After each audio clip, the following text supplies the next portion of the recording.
تین لوگوں کا ذکر کیا کہ جن کی مدد اللہ کے ذمہ کرم پر ہے، کہ ان کی مدد اللہ کرتا۔ جب کوئی بندے تین یعنی وہ کام کرنے کے لیے نکلتے ہیں، کوئی بھی نکلتا ہے ان تین کاموں کے میں سے کسی ایک کام کو کرنے کے لیے نکلا، اور وہ نکلا اپنے گھر سے یا کسی جگہ پر اس نے یہ کام کیا، ہمارے آقا علیہ السلام فرماتے ہیں ان بندوں کی ان کاموں کی وجہ سے رب مدد کرتا ہے۔ اب پہلا کام کیا ہے؟ ہمارے آقا علیہ السلام فرماتے ہیں ثلاثۃ حق علی اللہ عونہم۔ پہلا کام المجاہد فی سبیل اللہ، جو بندہ اللہ کے رستے میں دین لینے کے لیے نکلا، جو بندہ اللہ کے رستے میں جہاد کے لیے نکلا، اللہ کے لیے اسلام کے لیے وہ نکلا میدان جہاد میں کافروں سے جنگ کرنے کے لیے، تو ہمارے آقا علیہ السلام فرماتے ہیں اللہ تعالیٰ ان کی مدد اپنے ذمہ لے لیتا ہے، ان کی مدد رب ذوالجلال خود کرتا ہے۔ دوسرا وہ بندہ والمکاتب الذی یرید الاداء، فرمان لگے کہ وہ غلام جو اپنے رب کا بھی حکم مانتا ہے اور اپنے آقا کا بھی حکم مانتا ہے، یعنی سارا دن وہ کام کرتا ہے، رات کو اپنے رب کے حضور مصلی بچھا کر وہ بیٹھ جاتا ہے۔ مشہور زمانہ وہ قلندرہ حضرت رابعہ بصری رضی اللہ تعالی عنہ کو کوئی بندہ بھول تو نہیں سکتا کہ وہ حضرت رابعہ بصری رضی اللہ تعالی عنہ جو ہیں عنہا، ان کا طریقہ کار کیا ہوتا تھا؟ یہ دن کے وقت اپنے دنیا کے مالک کا کام کرتی تھی، رات کے وقت وہ اپنے رب کے حضور مصلی بچھا لیتی اور اللہ کے حضور حاضر ہوتی کہ اللہ یہ تیری بندی تیری بارگاہ میں حاضر ہو چکی ہے۔ اب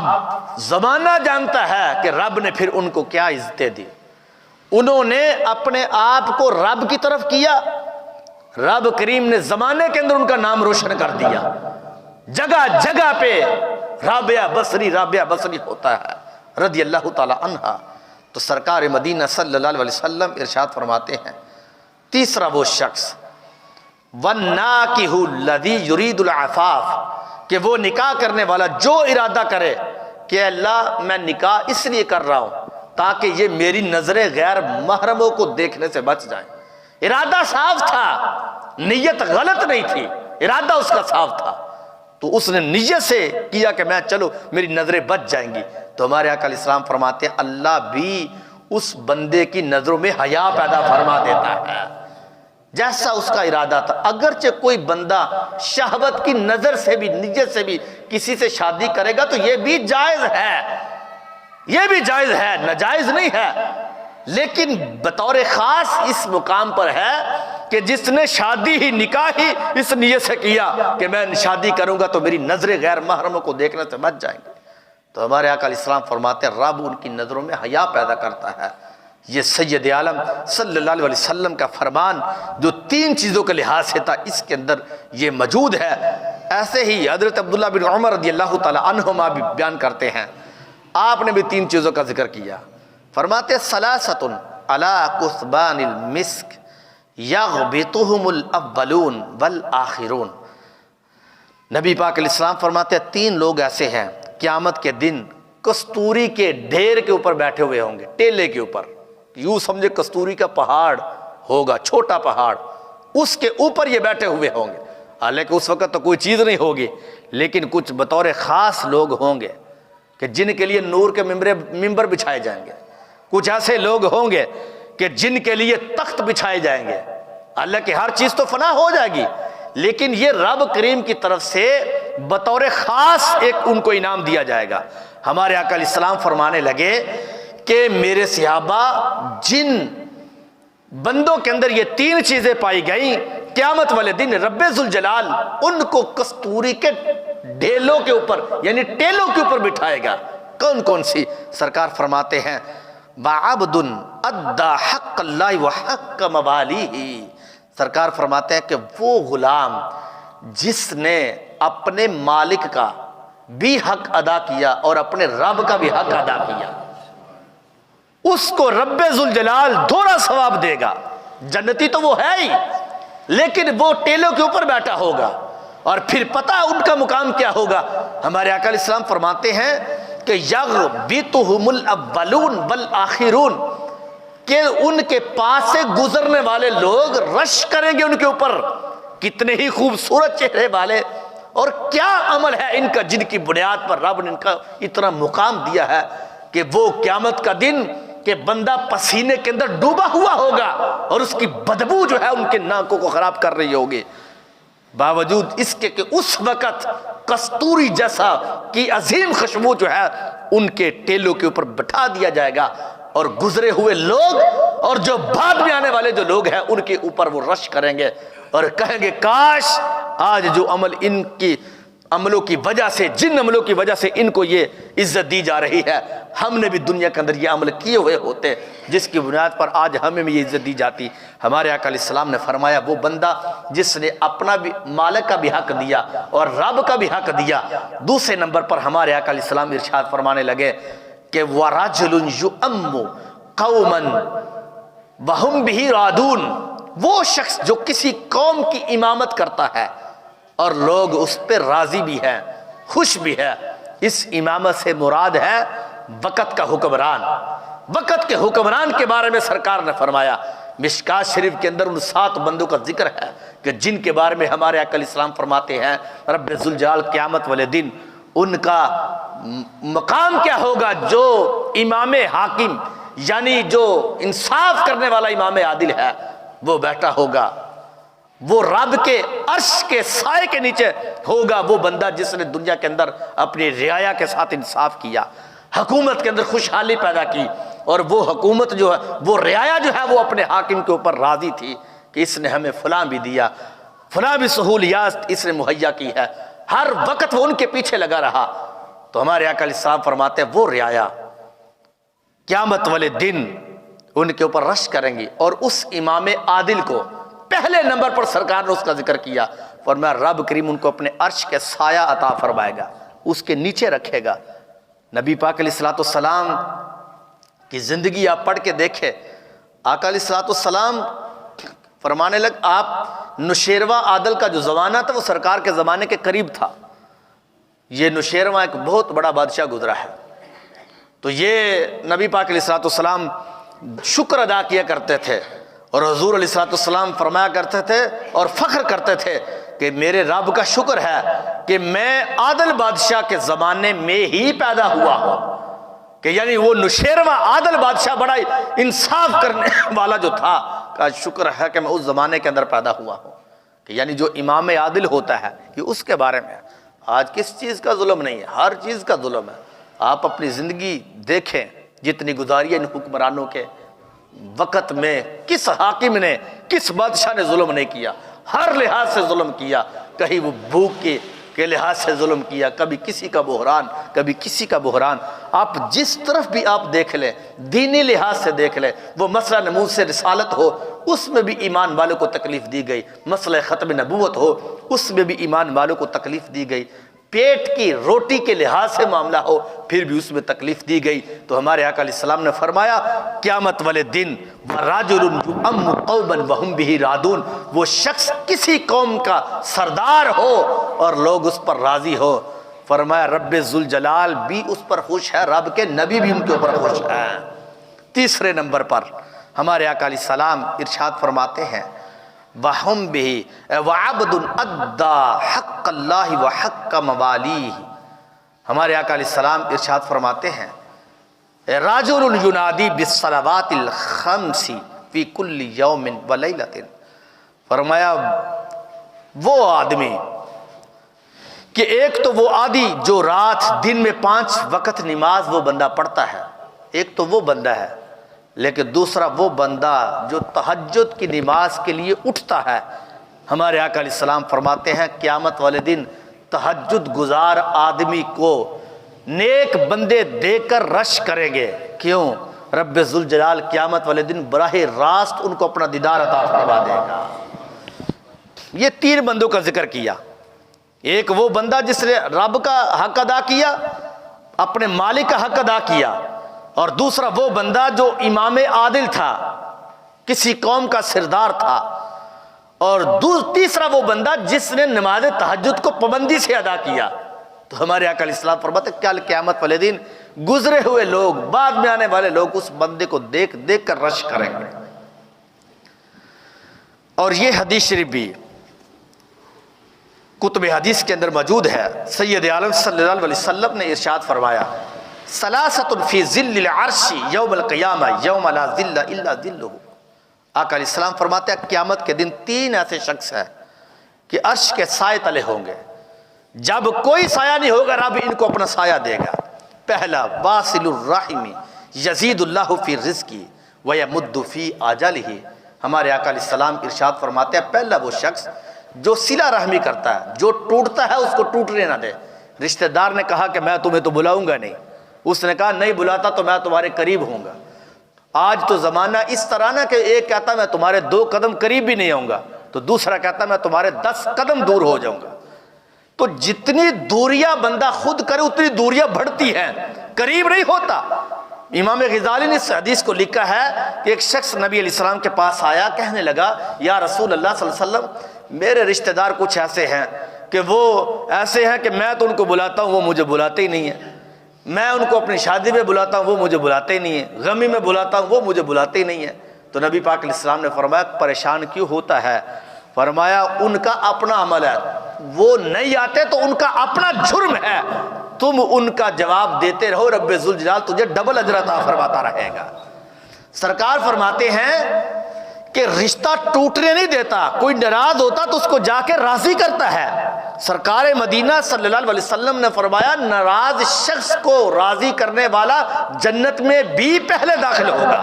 وہ جنت میں بھی پہلے جائے گا. اور پھر سرکار فرماتے ہیں سل من قطعک واعطی من حرمک. فرمایا اس بندے سے صلہ رحمی کر جو تجھ سے صلہ رحمی نہیں کرنا چاہتا، اس رشتہ دار سے. بلکہ یہاں تک کہ ہمارے آقا علیہ السلام نے دوسرے مقام پر ارشاد فرمایا جو بندہ غربت میں ہے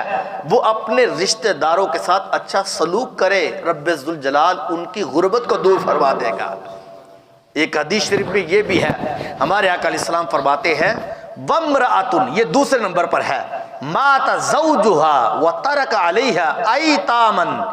صغارا وقالت لا اتزوج على ایتام حتی یموت او یغنیہم اللہ. ہمارے آقا علیہ السلام فرماتے ایک وہ عورت تھی جس کے بچے تھے اور اس کا خاوند فوت ہو گیا، اب وہ بچے یتیم ہو گئے. اس عورت نے اپنے بچوں کو پالا، وہ یتیم جو بچے تھے ان کو پالا، شادی دوسری نہیں کی، پوری عمر اس یتیم بچوں کی خاطر اس نے اپنے نفس کو، اپنی خواہشات کو روکے رکھا، اپنے آپ کو پاک دامن رکھا. ہمارے آقا علیہ السلام ارشاد فرماتے ہیں رب ذوالجلال پتہ ان کو کیا انعام دیتا ہے، قیامت والے دن اپنے عرش کا سایہ ان کو عطا فرمائے گا کہ جس نے عورت نے اپنے آپ کو روکے رکھا، کسی غلط کاری کی طرف جانے نہیں دیا، صرف ان یتیم بچوں کی خاطر. سید عالم صلی اللہ علیہ وسلم ارشاد فرماتے ہیں تیسرا وہ شخص وعبد صنع طعاما فاضاف ضيفه واحسن نفقته فدعا عليه اليتيم والمسكين فاطعمهم لوجه الله عز وجل. ہمارے آقا علیہ السلام فرماتے ہیں تیسرا وہ بندہ کہ جس نے اپنے گھر میں کھانے پکانے کے لیے کوئی سبزی لا کر دی، کوئی گوشت لا کر دیا، تو اس نے اپنی بیوی کو کہا کہ آج سالن کے اندر شوربہ زیادہ کرنا ہے یا زیادہ پکانا ہے، اس لیے کہ ہمسائے کے بچے یتیم ہیں، ان کو بھی ہم نے کھانا بھیجنا ہے. سرکار فرماتے ہیں ان کو کھانا بھیجنے کی وجہ سے رب ذوالجلال قیامت والے دن اپنے عرش کا سایہ ان کو عطا فرمائے گا. یہ 3 چیزیں ہیں. عمل کتنا چھوٹا ہے، انڈیا تو ویسے پکنی تھی، 2 روٹیاں پکڑی ہیں، ایک تھوڑا سا سالن پکڑا تو وہ ان یتیم بچوں کو دے آئے. چھپ کے سے جناب والا ان کے ہاتھ میں پیسے دے کہ چلو کپڑے خرید لینا، چھپ کے سے رات کا وقت تھا ان کو کوئی چیز لے کر دے کہ چلو یتیم ہے ان کا باپ نہیں ہے ان کو دے دینا. تو رب ذوالجلال کے محبوب علیہ السلام فرماتے ہیں ان کو اللہ اپنے عرش کا سایہ دے گا. حضور نے یتیموں سے تو ویسے ہی بڑا پیار کیا. عید کے موقع پر آپ دیکھ لیں، آپ جو ہے وہ جمعہ شریف کے موقع پر دیکھ رہے، بڑی ایسی احادیث ملتی ہیں کہ نبی پاک علیہ السلام نے یتیموں سے پیار کرنے کا یہ حکم دیا. سرکار فرماتا ہے جس بندے کا دل پتھر ہے، زنگ آلود ہو چکا ہے، وہ یتیم کے سر کے اوپر ہاتھ رکھے رب اس کے دل کو نرم فرما دیتا ہے. تو سرکار نے فرمایا کہ یہ 3 بندے جو ہے وہ قیامت والے دن رب کریم کے عرش کے سائے میں ہوں گے. ایسے ہی ایک حدیث شریف میں حضرت سلمان فارسی رضی اللہ تعالیٰ عنہ آپ نے بھی ان کا ذکر کرتے ہوئے فرمایا ہے ثلاثۃ من الجاہلیہ، فرمایا 3 چیزیں ایسی ہیں، یہ نبی علیہ السلام فرمایا، راوی حضرت سلمان فارسی ہے رضی اللہ تعالیٰ عنہ، فرماتے 3 چیزیں ایسی ہیں جو زمانہ جاہلیت میں بھی تھی اور اگر آج ہیں اور یقیناً ہیں تو سرکار نے فرمایا یہ بھی زمانہ جاہلیت کی ہے۔ کیا ہے؟ نمبر 1 الفخر فی الاحساب، کہ بندہ اپنے حسب کے اوپر جناب والا اپنے حسب پر نسب پر اتراتا ہے، فی الاحساب کہ میں بڑے نسب والا ہوں۔ یہ جو نسب ہوتے ہیں نا یہ پہچان کے لیے ہوتے ہیں، کوئی کسی ذات کا ہے، کوئی موچی برادری کا ہے، کوئی جٹ برادری کا ہے، کوئی کسی برادری کا ہے، یہ ایک پہچان کے لیے رکھے گئے تھے، جبکہ آج تو معاذ اللہ کوئی ہلکی برادری کا تو اس کو وہ تانا دیتے ہیں، کوئی کسی برادری کا تو اس کو تانا دیا جاتا ہے، کسی کا رنگ کیسا تھا، کسی کا فلاں چیز ایسی ہے، تو اس کو ایک تانے کے طور پر استعمال ہونے لگا۔ نبی پاک علیہ السلام نے وہ خطبہ حجۃ الوداع کا جو خطبہ دیا تو اس میں فرمایا تھا کسی کالے کو گورے پر اور کسی گورے کو کالے پر کوئی فضیلت حاصل نہیں ہے، اللہ کے ہاں وہی بندہ برگزیدہ ہے جس کا دل تقوی والا ہے، جو رب سے ڈرنے والا، کسی ذات کو کسی ذات پر کوئی فضیلت حاصل نہیں ہے، کسی کو کوئی فضیلت حاصل نہیں ہے۔ اور اگر کوئی سید زادہ ہم ان کے غلام ہیں، نوکر ہیں، اس لیے وہ نبی پاک علیہ السلام کی آل پاک ہیں۔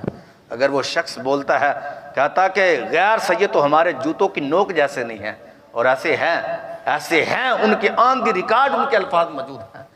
تو ہم ان کو بتانا چاہتے ہیں صرکار کی حدیث شریف موجود ہے کہ کسی کا نسب جو ہے ان کو قیامت والے دن بچا نہیں سکے گا، کسی کا نسب۔ سرکار نے تو اپنی صاحبزادی کو فرما دیا کہ میری بیٹی فاطمہ کہ یہ نہ کہنا کہ تم محمد عربی صلی اللہ علیہ وسلم کی صاحبزادی ہو، فرمایا عمل کے بغیر، حالانکہ اس کے بارے میں ایسے یعنی سرکار کی صاحبزادی کے بارے میں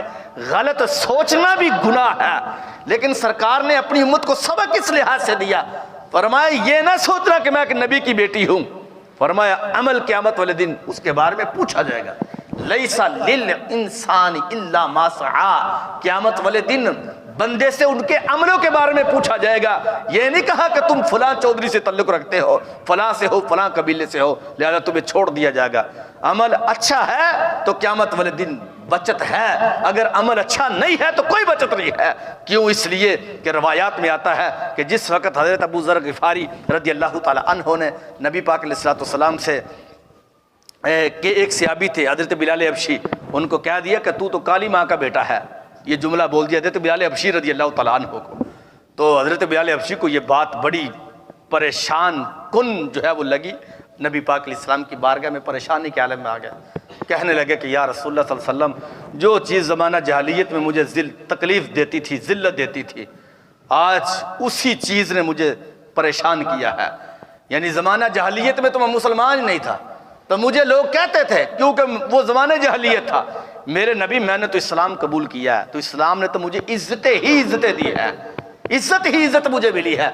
تو فرمایا ہوا کیا؟ کہا مجھے آج ابو ذر غفاری رضی اللہ تعالیٰ عنہ نے مجھے کہا کہ تو کالی ماں کا بیٹا ہے،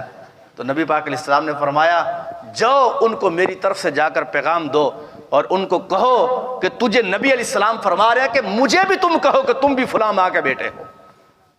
اور ان کو جا کر کہو، کیوں کہ جن ماؤں کا میں نے دودھ پیا ہے وہ 4 مائیں ہیں نبی علیہ السلام کی، سرکار نے فرمایا ان میں سے ایک میری ماں بھی ایسی ہے کہ جن کا رنگ سفید نہیں تھا، وہ حضرت ام ایمن رضی اللہ تعالیٰ عنہ، میری ماں بھی ایسی ہے۔ اب حضرت ابو ذر غفاری رضی اللہ تعالیٰ عنہ کے پاس حضرت بلال حبشی گئے اور جا کر ان کو کہا، حضرت ابو ذر غفاری اتنا پریشان ہوئے، اتنا شرمندہ ہوئے، یہاں تک کہ انہوں نے اپنا جوتا اتار لیا اور جوتا اتار کر حضرت بلال حبشی کو دیا، کہا یہ جوتا لے، یہ جوتا میرے اس جگہ پہ مارو کہ جس جگہ سے اس منہ سے لفظ نکلے ہیں تمہارے خلاف، یہ لفظ تو نکلے ہیں اس منہ کے اوپر مارو، اتنا شرمندہ ہوئے۔ یہ تو اسلام ہے جس نے عزت دی ہے، حدیث شریف میں موجود ہے، جو معراج شریف کے واقعات آتے ہیں، کتابیں لکھی ہیں ان کے بارے میں، ان کے اندر موجود ہے، کہتے ہیں جنت کے اندر جو بیویاں ہیں، حوران جنت جو ہے وہ بڑی خوبصورت ہے، کہتے ہیں ان کے ماتھے کے اوپر جو ہے وہ کالے رنگ کا تل ہے، نشان پڑا ہوا ہے، تو جانتے ہیں کہ جس بندے کے چہرے کے اوپر سفید بھی ہو، نورانی چہرہ ہو تو اس کے اوپر سیاہ رنگ کا تل ہو تو کتنا خوبصورت لگتا ہے۔ تو تو سرکار فرماتے ہیں وہ جنت میں ایسی حوریں یعنی ان کے چہرے کے اوپر موجود ہے، تو سرکار فرماتے ہیں پتہ وہ نشان کیوں ہے؟ فرمایا میرے رب نے بلال حبشی کی رنگت کی خیرات ان کو عطا فرمائی ہے، ان کے چہروں کے اوپر ہے، اسی لیے تو سرکار نے فرمایا تھا بلال تم میرے ساتھ جنت میں داخل ہوں گے۔ جنت کی حوریں جو ہے وہ بھی حضرت بلال حبشی پر رش کریں گے کہ مہار سرکار کی سواری کی وہ پکڑے ہوئے ہوں گے۔ تو بہرحال نسب پر کسی کو بھی وہ نسب پر ناتا نہ دو کسی کو، اور یہ سبق دینا بھی ضروری ہے۔ آج کوئی چودھری برادری سے تعلق رکھتا تو وہ کسی دوسرے بندے کو، میں نام تو نہیں لیتا، تو وہ آگے سے وہ کہتا کہ تمہاری حیثیت کیا، تم تو ایک کمی ہو، تم تو فلاں ہو، سوچ تو صحیح کہ تو کس ماں سے پیدا ہوا۔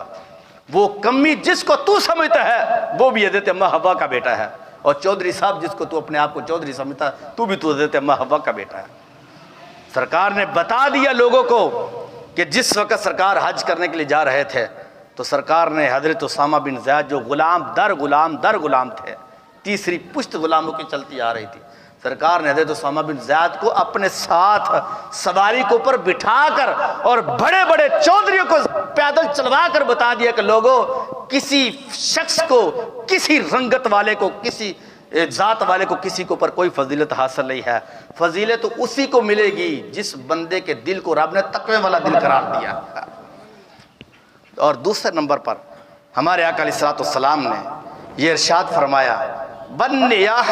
تیسرے نمبر پر بنیاحتو، بیان کرنا، باویلا کرنا، فوتگی کے اوپر آپ لوگ جانتے ہو کہ عورتیں کیا کرتی ہیں،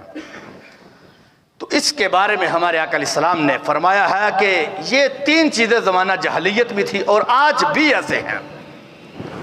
ایسے ہی تین چیزوں کا ذکر حضرت انس رضی اللہ تعالیٰ عنہ نے بھی بیان کیا، ثلاثۃ من مکارم الاخلاق عند اللہ تعالیٰ۔ حضور علیہ السلام نے فرمایا تین چیزیں اچھے اخلاق سے ہیں، جن کے اندر یہ تین چیزیں پائیں گی وہ بندہ اچھے اخلاق والا ہے۔ کیا ہے؟ نمبر ایک، حضور نے فرمایا کہ ان تعفو عمن ظلمک، فرمایا جو تیرے اوپر ظلم کرے تو اس کو معاف کر دے، جو ظلم کرے، چھوٹے سے چھوٹا ظلم، بڑے سے بڑا ظلم، اس کو تو معاف کر دے۔ حدیث میں جو بندہ کسی کے ظلم کو معاف کرے گا اللہ کریم بغیر حساب کو اس کو جنت میں داخل فرمائے گا، حساب نہیں ہوگا۔ دوسرے نمبر پر حضور فرماتے ہوا وَتَصِلُ من قطعک، جو کسی سے قطع تعلقی نہ کرے گا، یعنی کسی دوست کو چھوڑے گا نہیں دولت کے بل بوتے پر یا کسی لحاظ سے بھی، تو سرکار فرماتے ہیں وہ بھی اچھے اخلاق میں سے ہے۔ تیسرے نمبر پر وَتُعْتِي مَنْ حَرَمَكَ، حضور علیہ السلام فرماتے ہیں جو تجھے محروم کرے تو تو اس کو دے دے، حضور علیہ السلام فرماتے ہیں یہ بھی اچھے اخلاق میں سے۔ تو شادی پہ جاتا ہے، پیسے اپنے بیٹے کی شادی کرتا تو کوئی تمہیں اگر نہیں نیوندرا دیتا، کوئی چیز نہیں دیتا تو تو ان کے نیوندرے کی طرف تو توجہ بھی نہ دے، نہ توجہ دے، نہیں وہ دیتا تو نہ دے، نہ اپنے گھر والوں کو یا اپنی بیوی کو آگے کہا کہ تیرے بھائی کی شادی پہ گیا تھا یا فلاں رشتہ دار پہ گیا تھا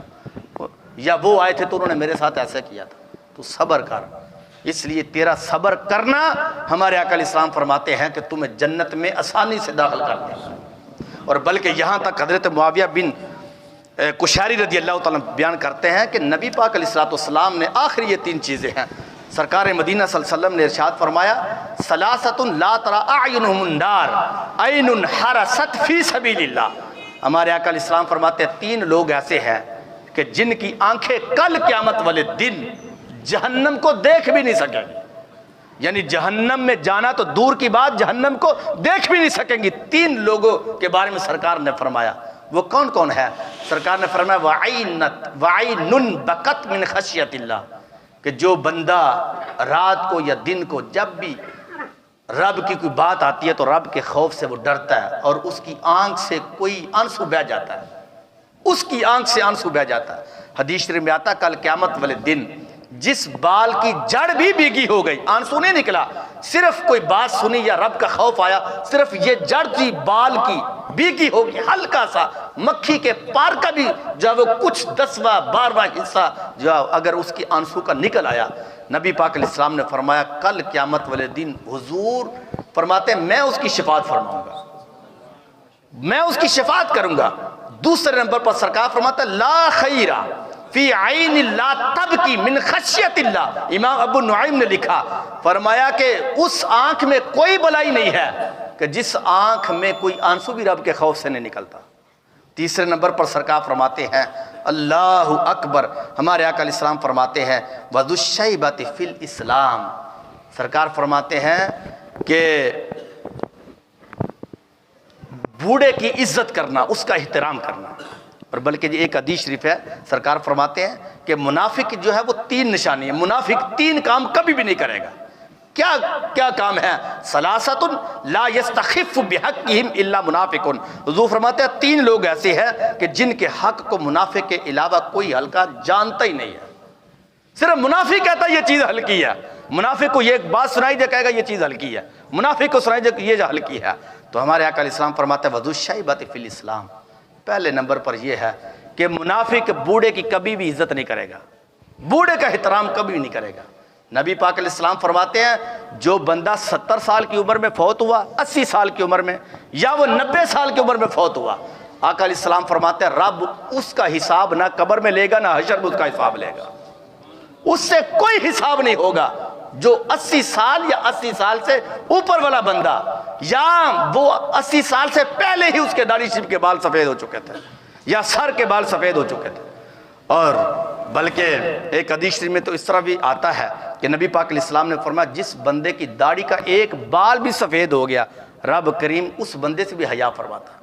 حضرت بایزید بسطامی رضی اللہ تعالیٰ عنہ کا جب انتقال ہوا تو اس وقت آپ کی عمر مبارک 70 سال تھی۔ ان کے بارے میں آیا کہ کسی نے خواب میں ان کو دیکھا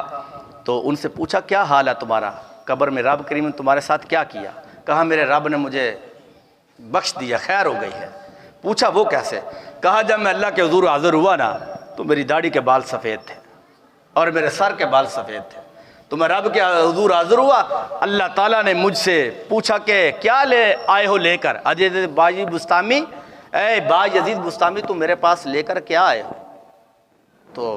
کہنے لگے کہ یا اللہ تو بادشاہ اور میں ایک فقیر آدمی ہوں۔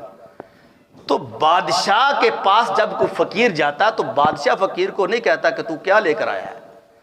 بلکہ بادشاہ خود اس سے پوچھتا کہ تو کیا لینے آیا ہے،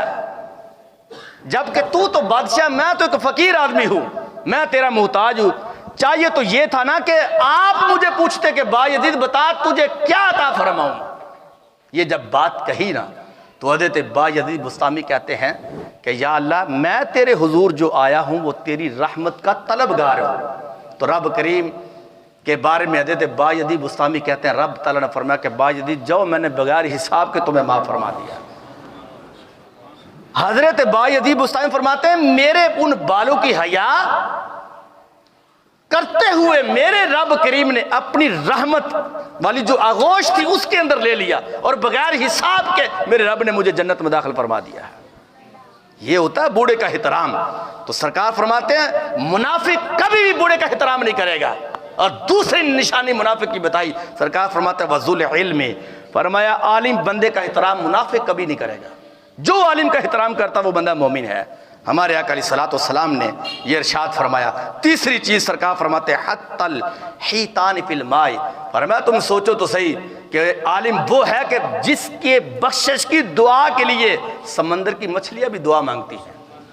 وہ بھی ان کے لیے دعا مانگتی ہے اللہ اس عالم کو معاف فرما دے۔ کیوں؟ اس لیے یہ رب کا وعدہ ہے کہ اس مخلوق میں جتنا بھی رزق تقسیم ہوتا ہے وہ رب ذوالجلال علماء کی وجہ سے ان کو عطا فرماتا ہے۔ یہ سرکار نے فرمایا، لیکن منافق کبھی بھی ایسا نہیں کریں گے۔ تو یہ جو چیزیں تھی سید عالم صلی اللہ علیہ وسلم نے یہ بیان کی۔ تو آپ لوگ جانتے ہیں کہ میں نے شروع سے ہی آپ کو بتایا تھا کہ آج میرا موضوع ہی یہ ہے کہ جن احادیث میں جو ہے وہ یہ بیان کیا گیا، 3 چیزوں کا ذکر ہے، تو میں نے ان چیزوں کو یہ بیان کیا ہے۔ تو اب اس کے اندر بڑے اسباق ہے، اس کا نتیجہ یہ ہے کہ یہ جو کچھ بھی میں نے بیان کیا ہے اس کی ایک حدیث کے اوپر بھی بندہ عمل کر لے، رب ذوالجلال اس کی پوری زندگی کو جو ہے وہ بارے نیارے بنا دیتا ہے۔ اللہ کریم کے حضور دعا ہے اللہ کریم ہمیں عمل کی توفیق عطا فرمائے۔ وما علینا الا البلاغ۔